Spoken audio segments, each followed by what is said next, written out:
ওরে বান্দা, আল্লাহর খাঁটি আলেম যারা একটা মুস্তাহাব ছাড়ে না, মাকরুহ করে না, এমন আলেমকে যদি সীমা লঙ্ঘন করে গালি দাও, মুফতিয়ানে কেরাম ফতোয়ার কিতাবে লিখেছেন, এমন আলেমকে যদি অশালীন ভাষায় সীমা লঙ্ঘন করে তুমি গালি দাও, হতে পারে তোমার বউ তালাক হয়ে যাবে। আলেমের এত দাম, এত দাম কেন? বলে কিয়ামত পর্যন্ত নবী আর আসবে, নতুন নবুয়ত আর পাবে।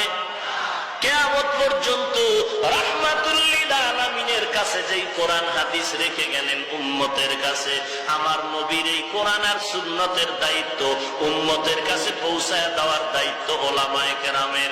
এরে নবীর উম্মতের দল, এই ওলামায়ে কেরামের মাধ্যমে আমি হাফিজুর রহমান এই কোরআনের বয়ান নিয়ে স্টেজে বসলাম। ওলামায়ে কেরামের অবদানে তোমার আমার আব্বা আম্মার বিয়া বৈধ হয়েছে। ওলামায়ে কেরামের অবদানের কারণে তোমার আমার দাদা দাদির জানাজা হয়েছে। ওলামায়ে কেরামের অবদান, পশ্চিম চিনি না চিনেছি, আল্লাহ চিনতাম না চিনেছি। ওলামায়ে কেরামের মাধ্যমে কোরআন শিখেছি, হাদিস শিখেছি, নবী চিনেছি। ওলামায়ে কেরামদের অবদান, আল্লাহর মুহাব্বত নিয়ে চলতেছি। ওলামায়ে কেরামদের অবদানের কারণে হালাল হারাম চিনতে পারতেছি। ওলামায়ে কেরামের কারণে আজকে হক বাতিল চিনে চলতেছি। মা বাবায় সন্তানের বড় বানাইলো, নিজে খানা খাইয়া সন্তানের খাওয়াইলো।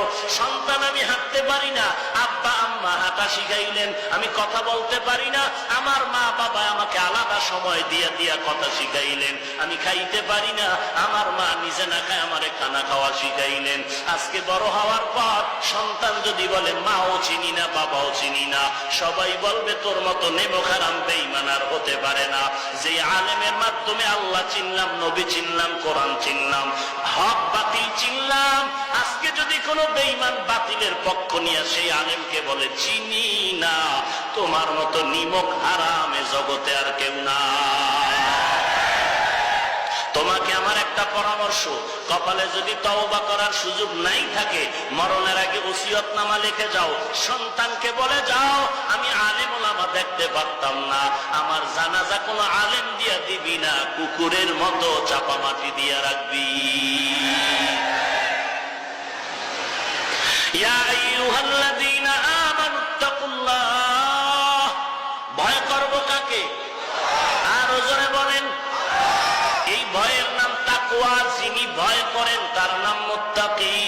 এরে নবীর উম্মতের দল, আল্লাহকে ভয় করব, বারবার বারবার আল্লাহ বলেন আমাকে ভয় করো, আমাকে ভয় করো, আমাকে ভয় করো।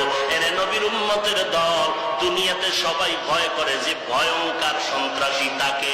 আল্লাহ যে বারবার বলেন আমাকে ভয় করো, আপনারা জানা থাকলে জবাব দেন, আল্লাহ কি ভয়ঙ্কর নাকি দয়ালু?